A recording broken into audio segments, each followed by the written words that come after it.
कि क्या ये रास महारास अभी चल रहा है? कहा क्योंकि अभी तो कृष्ण को यहाँ से धराधाम से गए हुए भी 5,500 वर्ष ही मात्र हुए, और आज भी ब्रज में महाराष्ट्र ऐसी मान्यता है कि महाराष्ट्र दिन प्रतिदिन वहां बढ़ता ही रहता है।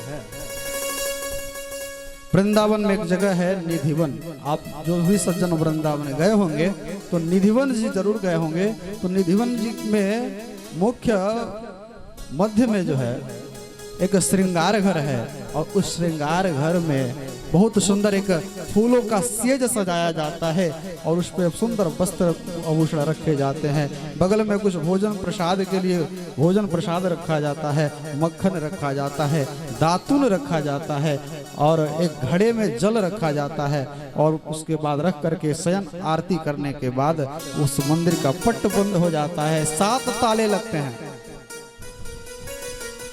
प्रातः काल जब पुजारी वहाँ के गोस्वामी लोग ताला खोलते हैं तो दातुन है वो कुचा हुआ मिलता है, जल उसमें से बिखरा हुआ मिलता है। ऐसा लगता है कि कोई अभी स्त्री कोई आई है, और उनके पैरों के रंग महावर वहाँ पे मिलते हैं, उसके चिन्ह मिलते हैं।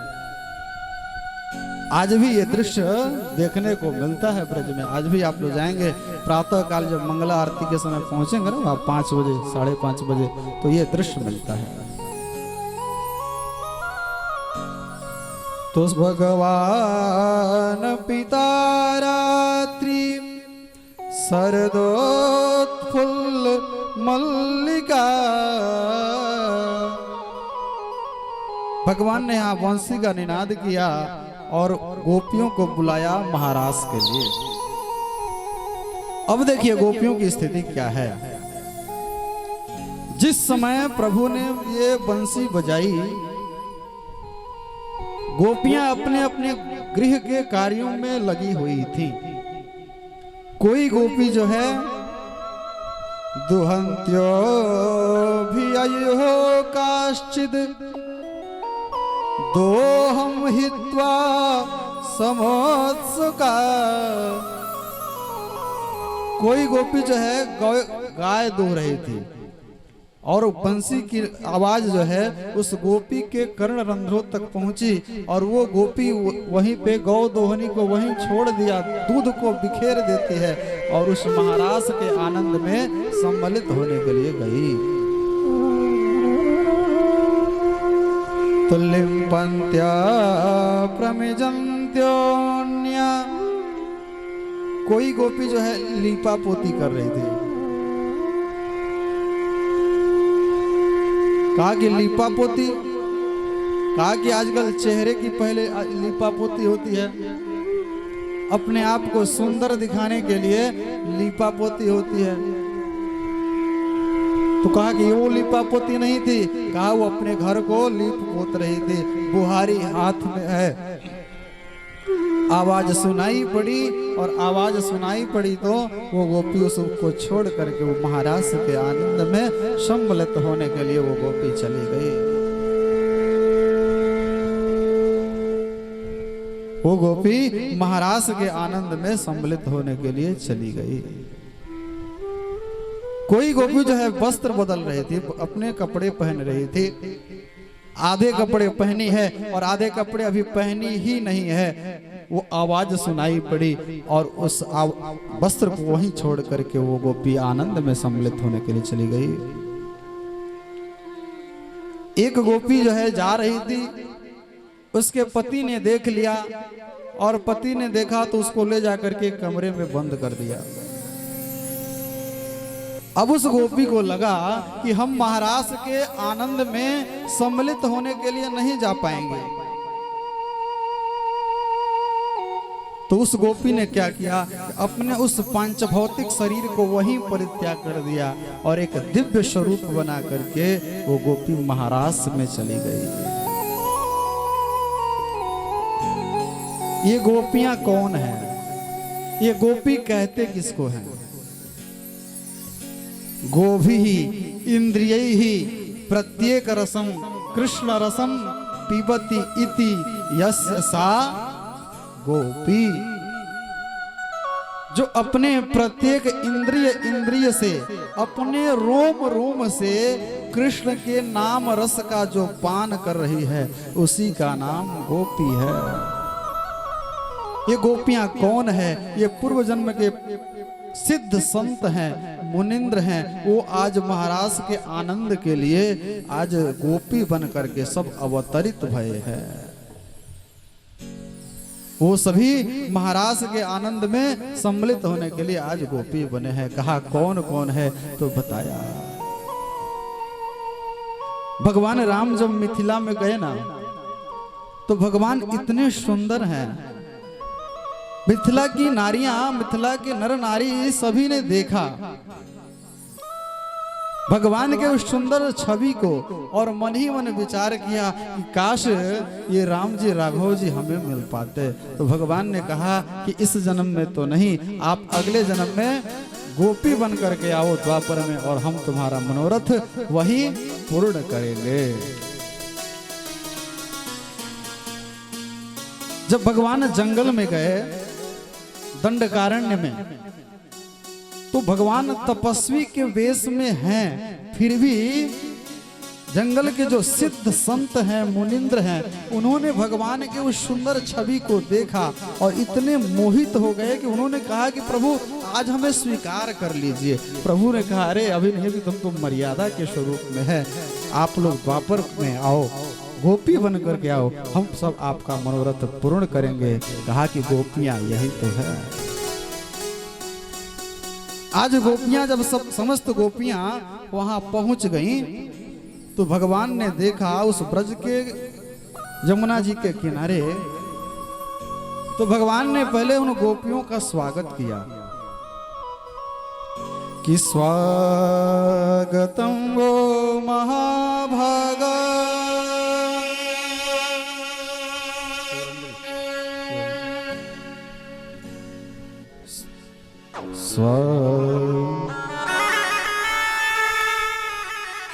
स्वागतम वो महाभागा, प्रियः किं करवाणिव,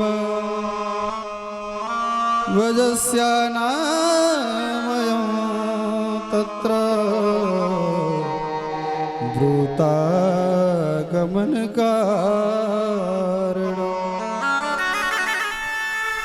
भगवान ने उन गोपियों का स्वागत किया, कहा कि हे महाभागाओं, आपका स्वागत है। प्रिय किम करवाणी वा, मैं आपके लिए कौन सा ऐसा प्रिय कार्य करूं। पहले प्रभु ने स्वागत किया और अगले ही क्षण भगवान कहते हैं उन गोपियों से कि हे गोपियों, आपके आने का कारण क्या है। आज गोपियां मौन हतप्रभ हो गई। कहा देखो इन्होंने बुलाया, हम सब यहाँ आई और इन्होंने स्वागत भी किया, और स्वागत करने के बाद ये कह रहे हैं कि आप यहाँ क्यों आई। भगवान ने कहा कि शरद पूर्णिमा की पावन रात्रि को देखने आई हो आप, शरद पूर्णिमा की चांदनी को देखने आई हो, चांद को देखने आई हो आप। आपने चांद को देख लिया, आप वापस चली जाओ। कि शरद की चांदनी मोहन बिरज में फिर कब आएगी, बिरज में फिर कब आएगी। आप लोग यहाँ से चले जाओ। आपका पहला नैतिक धर्म है अपने पति की सेवा करना, अपने सास ससुर की सेवा करना, अपने जेठ का मान रखना, आपका ये परम कर्तव्य है। आपके माता पिता ढूंढ रहे होंगे, मातरः पितरः पुत्रा भ्रातरः पतयश्च वा।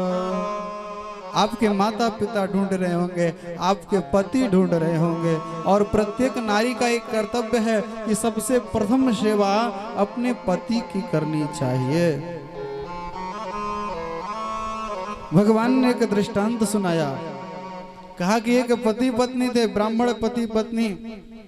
वो बड़े ब्राह्मण जो है तेजस्वी ब्राह्मण थे, और वो ब्राह्मण देवता अपने घर में नित्य हवन करते थे, अग्निहोत्री ब्राह्मण थे। एक दिन ब्राह्मण देवता, जेठ की गर्मी, दोपहर का समय, वो ब्राह्मण देवता कहीं बाहर से आए किसी यजमान के यहाँ से दोपहर का समय, और उनकी पत्नी वहीं बरामदे में बैठ करके चावल बीन रही थी। आंगन में अग्नि कुंड है, और उस अग्नि कुंड में सदैव उनके यहाँ अग्नि प्रज्वलित होते रहते हैं। अग्निदेव सदैव प्रज्वलित होते रहते हैं, हमेशा अग्नि देव वहां विराजमान है। और वो ब्राह्मण देवता उसी बरामदे में आए जहां उनकी पत्नी चावल बुन रही थी। इतना थक गए कि वो पत्नी के गोद में ही सर को रख करके और वहीं सो गए। तब तक उस स्त्री ने देखा कि उनका एक छोटा सा नन्हा सा बालक है, अब वो बालक अब खेलते खेलते अग्नि कुंड की ओर जा रहा है।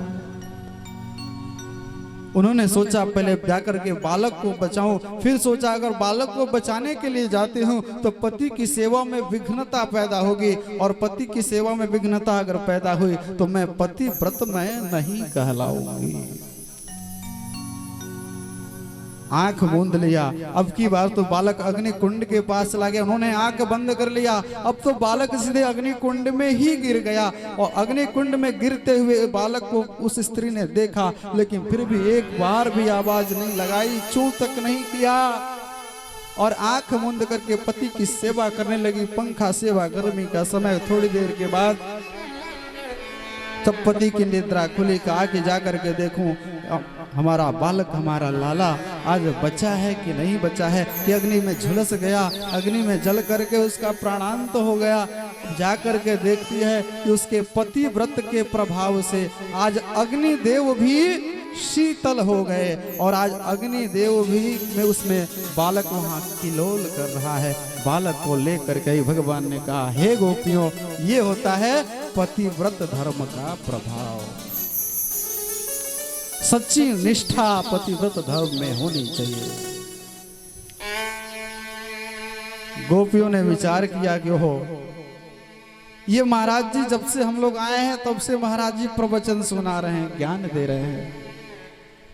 गोपियों ने कहा, गोपियों ने भी सुनाया कि महाराज आपने हमें पतिव्रत धर्म का उपदेश किया। ये सत्य है कि संसार की प्रत्येक नारी को अपने पति की सेवा करनी चाहिए, अपने पति के आज्ञा के अनुरूप चलना चाहिए। ये शास्त्रीय धर्म है, ये लौकिक धर्म है। लेकिन हे प्रभु एक बात बताइए। कहा क्या? कहा कि एक पति पत्नी थे, और वो पत्नी जो है अपने पति की सेवा नित्य जो है करती थी, नित्य पूजा करती थी, खोडोसोपचार विधि से, धूप अगरबत्ती कपूर के साथ। अब आजकल कैसे कैसे पति देव लोगों की पूजा होती है सब जानते हैं। इसमें कई ऐसे पति देव होंगे जिनकी पूजा बड़े विधिवत होती होगी, ढंग से, हाँ, लठ बजा के भी होती होगी कई लोगों की। अब कई लोग हैं यहाँ, लेकिन मैं नाम नहीं लूंगा, मैं व्यक्तिगत जानता हूं कि वो लोग, उनकी सेवा होती है भरपूर। कहा एक पति पत्नी थे, वो अपने पति की सेवा नित्य करती थी। एक दिन ऐसा समय आया कि उसके पति को कहीं बाहर जाना पड़ा किसी कार्य से। उनकी पत्नी रोने लगी, कहा कि महाराज अगर आप चले जाओगे तो मैं किसकी पूजा करूंगी। पति ने कहा कि चिंता मत करो, बहुत ही शीघ्र आ जाएंगे, तब तक तुम हमारे फोटो की पूजा करो। और पतिदेव ने अपना चित्रपट दिया, और उसी चित्रपट को रख करके उनकी पत्नी नित्य अपने पति की पूजा करती है, धूप दीप नैवेद्य घंटी बजा बजा करके। कुछ दिनों के बाद उसका पति विदेश से बाहर से वापस घर आया और दरवाजा खटखटा रहा है कि देवी दरवाजा खोलो, दरवाजा खोलो।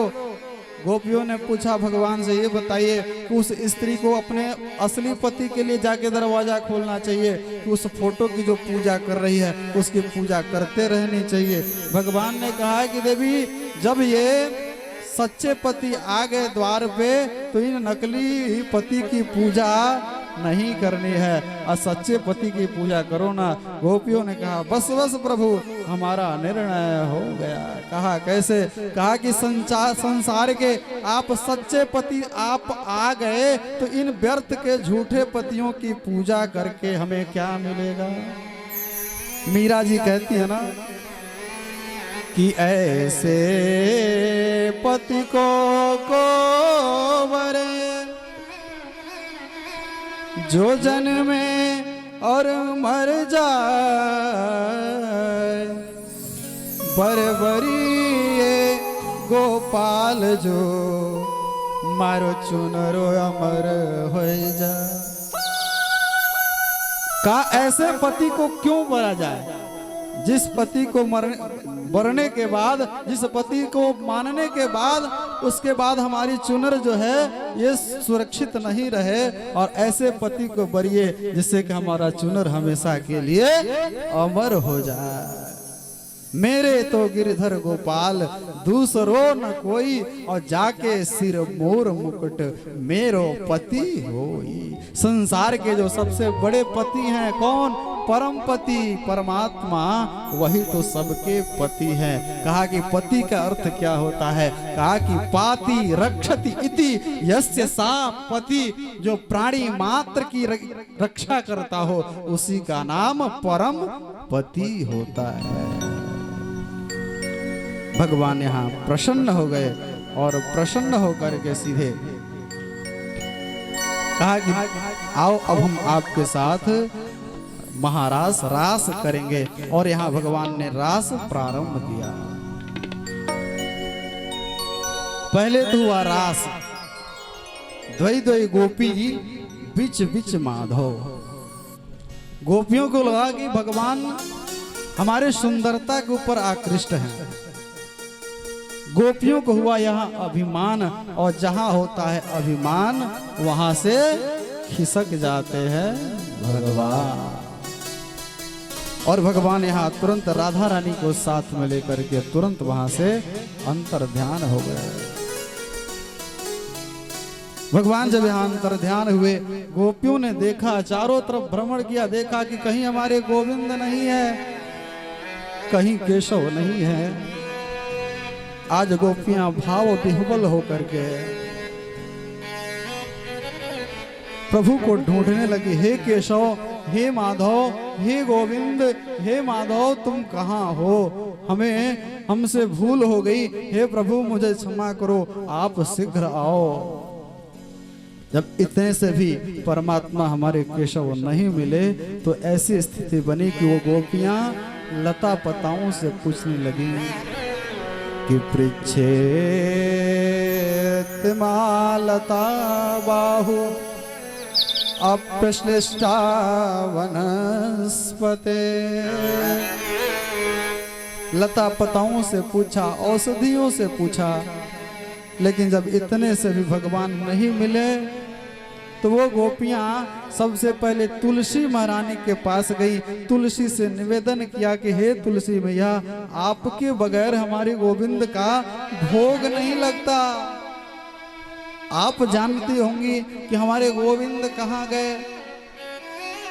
तो कच्चित तुलसी कल्याणी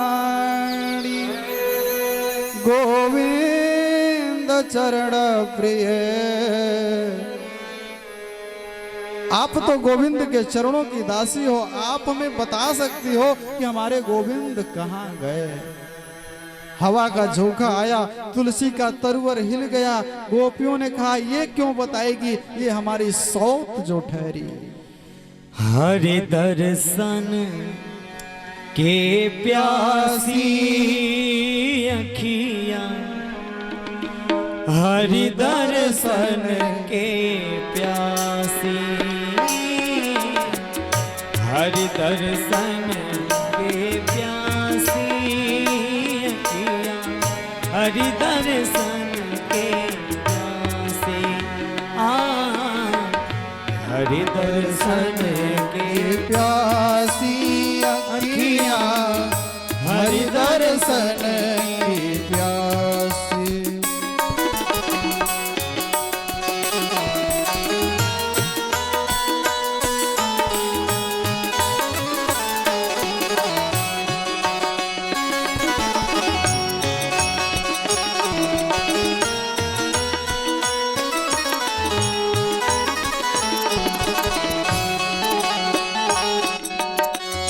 छुवन देखन चाहत कमल नयन को, देखन चाहत कमल नयन को, देखन चाहत कमल नयन को, देखत चाहत कमल नयन को। निस दिन रहती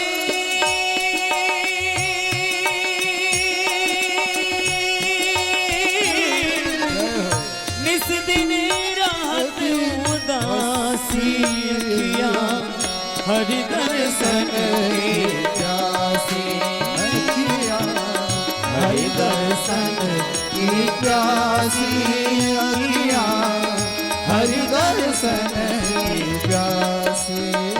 आज जिनके जिनकी अखियाँ हरि जी का दर्शन करना चाहती हैं, एक बार सभी लोग दोनों हाथ ऊपर उठा के और प्रेम से बोलिए बांके बिहारी लाल की जय हो, आनंद कंद भगवान की। तालियां बजा के प्रेम से गाइए। देखन चाहत कमल नयन को, देखत चाहत कमल नयन को, देखन चाहत कमल नयन को, देखन चाहत कमल नयन को। निस दिन रहते उदासी अखियाँ, हरि दर्शन की प्यासी हरि दर्शन की प्यासी अखियाँ हरि दर्शन की प्यासी। हरि दर्शन की प्यासी हरि दर्शन की प्यासी हरि दर्शन की प्यासी अखियाँ हरि दर्शन की प्यासी। बोलो भक्तवत्सल भगवान की जय। व्यक्ति जब प्रेमी का चिंतन जब व्यक्ति अत्यधिक करता है तो वैसी परिस्थिति में व्यक्ति अपने प्रेमी के द्वारा किए हुए कर्मों को व्यक्ति करने लग जाता है। आज गोपियां को जब भगवान नहीं मिले तो गोपियां आज भगवान के लीलाओं को करने लगी कि माँ भैष्टवात वर्षाभ्याम तत्राणं विहितं मया। एक गोपी जो है वृक्ष के पत्तों को जो है उठा करके गोपियों अन्य गोपियों से कहती है, अरे अरे ब्रजवासियों, तुम्हें डरने की आवश्यकता नहीं, मैंने गिरिराज जी को उठा लिया है और उस बरसात से मैं रक्षा कर रही हूँ आप सबका। जब इन लीलाओं को करने के बाद भी जब भगवान नहीं मिले तो समस्त गोपियां धीरे धीरे वहां से चलती हैं और यमुना जी के किनारे आकर के देखा तो एक और गोपी जो है वहां मूर्छित अवस्था में पड़ी हुई है। कहा वो कौन है? कहा वो तो साक्षात श्री किशोरी जी हैं, वो मूर्छित होकर के पड़ी हैं। कहा किशोरी जी वहां मूर्छित क्यों पड़ी हैं? तो कहा कि जब भगवान अंतर्ध्यान हुए थे तो राधा रानी के साथ ही अंतर्ध्यान हुए थे, लेकिन कुछ क्षण चलने के बाद राधा रानी ने कहा था कि हे प्रभु, अब मैं थक गई हूँ, अब मैं चल नहीं पाऊंगी। और प्रभु ने उसी जगह पर श्री किशोरी जी की चरण सेवा की और उस जगह का नाम पड़ गया सेवा कुंज। आज भी जो वृंदावन गए होंगे तो उन सेवा कुंज का दर्शन किया होगा। आज भी भगवान की इसका श्री विग्रह जो दर्शन का जो केंद्र है वो भगवान जो है किशोरी जी की चरण सेवा करते हैं। चरण सेवा करने के बाद प्रभु ने कहा चलिए, राधा रानी किशोरी जी ने कहा कि नहीं, हम आपके कंधे पे बैठ करके चलूंगी। भगवान जैसे ही नीचे बैठे कहा कि स्कंध आरुह्यताम, और जैसे ही किशोरी जी ने अपना चरण बढ़ाया भगवान वहां से अंतर ध्यान हो गया। क्योंकि अब किशोरी जी को हुआ अभिमान, और जहां आता है अभिमान, जहां हुआ अहंकार, वहां से खिसक गए भगवान। और आज समी गोपियों के साथ, राधा रानी के साथ आज यमुना जी के किनारे जाकर के एक बहुत सुंदर गीत गाया। भागवत का ये परम पवित्र और परम बहुत सुंदर गीत है। इस गीत का नाम है गोपी गीत। अगर कोई सज्जन, मैं गा रहा हूँ आगे से, अगर आपको गा पाए तो गाइए, नहीं तो कृष्ण का जरूर चिंतन करिए कि हे कृष्ण, जिस प्रकार इस गीत को गाने से, इस गीत का चिंतन करने से आप गोपियों को मिले, उसी प्रकार हे केशव, हे माधव, आप भी हमें प्राप्त हो। आइए हम लोग भी इस गोपी गीत के 2-4 श्लोकों को गुनगुनाएं। जयति तेधिकं, कनक मंजरी छंद में है ये श्लोक जो है, गीत कनक मंजरी छंद में बद्ध है कि जयति तेधिकं जन्मना व्रज श्रयत इंदिरा सस्वदात्र हे जयति तेधिकं जन्मना व्रज श्रयत इंदिरा सस्वदात्र हे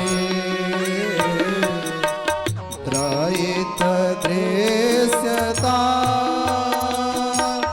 दीक्षुतावका स्वयिधृता सवा स्वां विचिवते।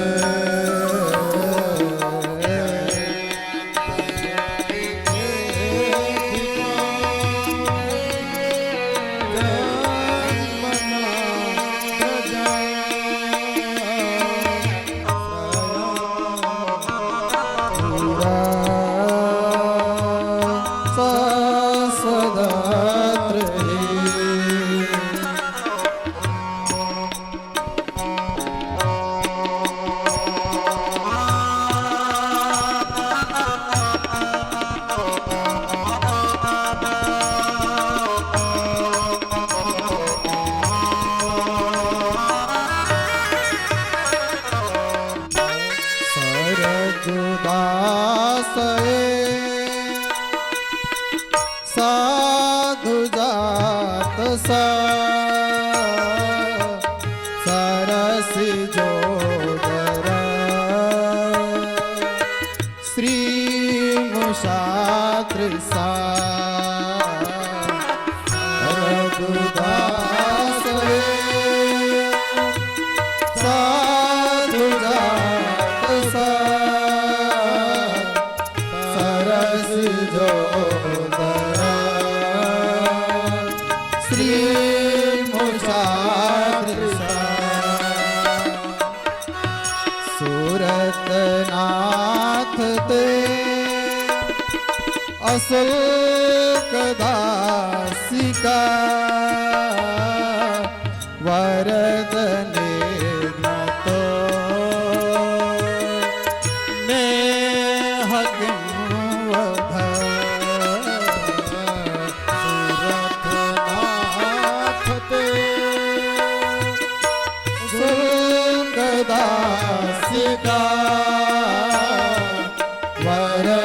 बनेगा तो नेह क्यों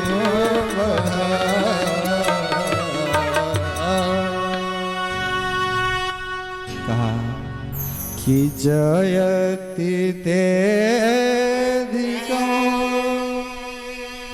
गोपियों ने कहा हे प्रभु आपकी जय जयकार हो कि जयति तेधिको जन्मना ब्रज। आपकी जय जयकार हो प्रभु, आपकी कृपा से हमारा जन्म जो है ब्रज में हुआ, आप जो है स्वयं ब्रज में पधारे, आपकी जय जयकार हो। कहा हे प्रभु अगर इसी तरह आपको हमें जला करके मार देना था तो आप जो है विष जलाप्यया ब्याल राक्षसा वरसमा रुता वैद्युतानला। अगर आपको इसी तरह हे केशव हे गोविंद अगर आपको इसी तरह जला करके मार देना था तो आपने उस काली नाग के विष से क्यों बचाया। कहा हे गोविंद आप सिर्फ यशोदा नंदन नहीं हो, आप तो प्राणी मात्र के रक्षक हो। हे गोविंद आप चले आओ। न खलु गोपिका नंदनो भया। आप अखिल जगत के प्राण रक्षक हो। हे गोविंद आप चले आओ। गोविंद चले आओ, गोपाल चले आओ, गोविंद चले आओ, गोपाल चले आओ। राधा माधव जी मेरे द्वार चले आओ। काहे गोविंद आप वापस चले आओ। हे गोविंद आप ये कहोगे कि आप हमारे प्रेमी नहीं हो। हम तो हमारे सच्चे प्रेमी तो दशरथ जी थे जो हमारे प्रेम में अपने प्राणों का परित्याग कर दिया। आप ये कहेंगे, लेकिन हे गोविंद आप ये बताइए कि क्या सीता जी आपसे प्रेम नहीं करती थी। जब सीता जी वनवास में अशोक वाटिका के नीचे लंका में जब निवास करती हैं, जब हनुमान जी वहां उनको ढूंढने गए हैं तो हनुमान जी के सामने सीता जी कहती हैं कि मास कई मास हो गए हे हनुमान, मैं चाहती हूं कि ये मेरा प्राण निकल जाए लेकिन ये मेरे प्राण निकलते नहीं हैं। प्रभु के वियोग प्रति क्षण मुझे अब सहन नहीं होता, लेकिन ये प्राण कैसे बचे हैं। तो कहा कि नाम पाहरु दिवस निसी ध्यान तुम्हारे कपाट और लोचन निज पद जंत्रित प्राण जाहि के ही कहा कि प्रभु के नाम रूपी पहरेदार सदैव आकर के यहाँ पहरेदारी करते हैं कि नाम पाहरु दिवस निसी। और जब ये प्राण निकलने के होते हैं नेत्रों के माध्यम से तो ध्यान तुम्हार कपाट, तो ध्यान रूपी किवाड़ बंद हो जाता है। ये प्राण निकलना चाहते हैं लेकिन लोचन निज पद जंत्रित और ये आंख रूपी ताले बंद हो जाते हैं। तो ये प्राण निकले तो कैसे निकले। और हमने भी अपने कथा रूपी अमृत का हमने पान किया है तो हम मर तो नहीं सकते। गोपियां कहती हैं कि हे केशव, हे माधव, हे गोविंद, आप उन ब्रज के कंकड़ वाले मार्गों पे आप न जाओ, क्योंकि वो कंकड़ आपके चरणों की ओर चुभेंगे, आपको कष्ट होगा। कि यत्ते सुजात चरणा, आपके चरण अत्यंत कोमल है प्रभु, आपके उन चरण जो है उन ब्रज के कंकरली मार्गों पे रखने के लिए नहीं है। कहा आपके चरण जो है हमारे वक्षस्थल पे आसीन करने योग्य है। आप अपने चरण हमारे वक्षस्थल पे आकर के आसीन करो हे गोविंद। इस प्रकार से गोपियों ने यहाँ बहुत सुंदर गोपी गीत की स्तुति की। अब इतने से भी जब भगवान नहीं आए तो आज गोपियां करुण स्वर में रोने लगी। तुम्हारी याद आती है, बताओ क्या करें।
कभी सांसों के चलने पे, कभी दिल के मचलने पे, कभी सांसों के चलने पे, कभी दिल के मचलने पे, कभी आँखें झलकने पे, कभी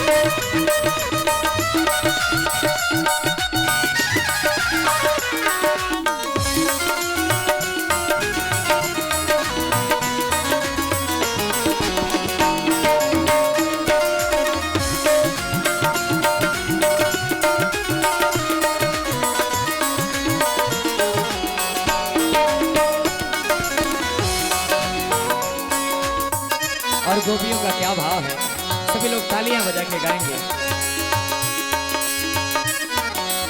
कभी सूरज की ढलने पे कभी सबके अधानों में, कभी सूरज के ढलने पे, कभी चांद निकलने से, कभी कभी दिन के सवेरों में, बताओ क्या करें वो, तुम्हारी याद आती है, बताओ क्या करें वो, तुम्हारी याद आती है, बताओ क्या करें वो, तुम्हारी याद आती है,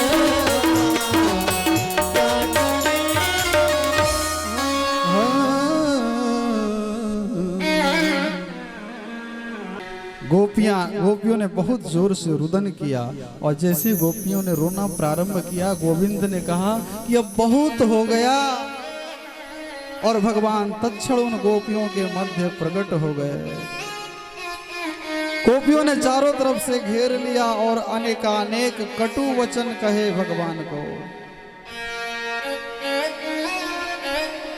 भगवान उन गोपियों के कटु वचनों को सुन करके बारंबार क्षमा याचना करते हैं। आज भगवान कहते हैं, गोपियों मैं कई जन्म लेकर के भी, 100 जन्म लेकर के भी मैं तुम्हारे ऋण से उऋण नहीं हो सकता, मुझे क्षमा कर दो। और अब की बार तो हुआ रास, कहा अब की बार हम सबके साथ महारास करेंगे, और सबके साथ यहाँ महारास की लीला प्रारंभ हुई।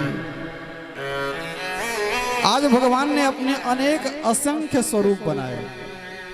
जैसे ही यहाँ रास प्रारंभ हुआ, महारास भगवान भोलेनाथ आ गए। भगवान भोलेनाथ उस महारास के अलौकिक आनंद में सम्मिलित होने के लिए बढ़ते हैं। भगवान ने कहा कि अरे भोले बाबा, इस महारास में पुरुषों का प्रवेश वर्जित है, पुरुषों का प्रवेश वर्जित है, और आप यहाँ से चले जाइए। और भगवान गए, और भगवान शिव और माता पार्वती से बोलते हैं कैसे कि एक दिन वो भोले भंडारी बन के ब्रिज की नारी गोकुल में आ गए हैं, वृंदावन आ गए हैं। एक दिन वो भोले भंडारी बन के ब्रिज की नारी वृंदावन आ गए हैं, वृंदावन आ गए हैं। एक दिन वो भोले भंडारी बन के ब्रिज की नारी वृंदावन आ गए हैं, वृंदावन आ गए हैं।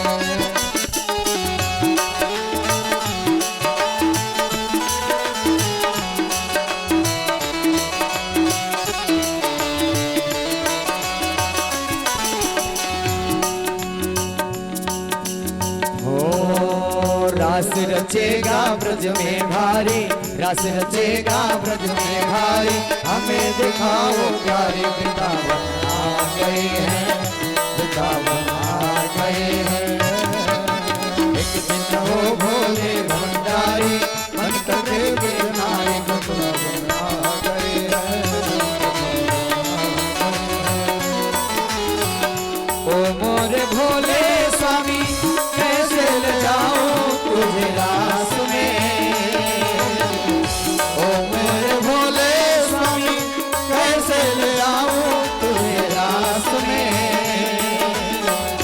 मोहन के सिवा कोई पुरुष न होला महारास में,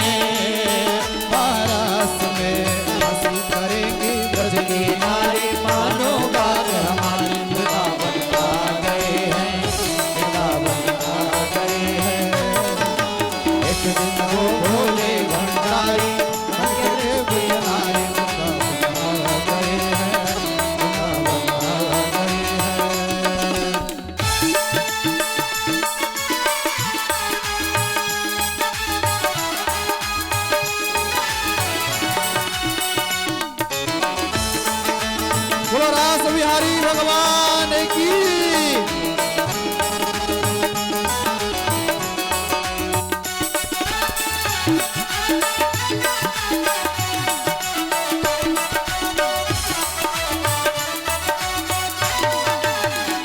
ऐसा बना दे मुझको कोई न जाने इस राज को, इस राज को। ऐसा बना दे मुझे कोई न जाने इस राज को, इस राज को। मैं हूँ सहेली तेरी ऐसा बताना ब्रजराज को, ब्रजराज को। लगा के विद्या पहन के साड़ी, चाल चले मतवारी, वृंदावन आ गए हैं, वृंदावन आ गए हैं। एक दिन वो भोले भंडारी बन करके बिहारी, वृंदावन आ गए हैं, वृंदावन आ गए हैं। एक दिन वो भोले भंडारी बन के ब्रज के वृंदावन आ गए हैं, वृंदावन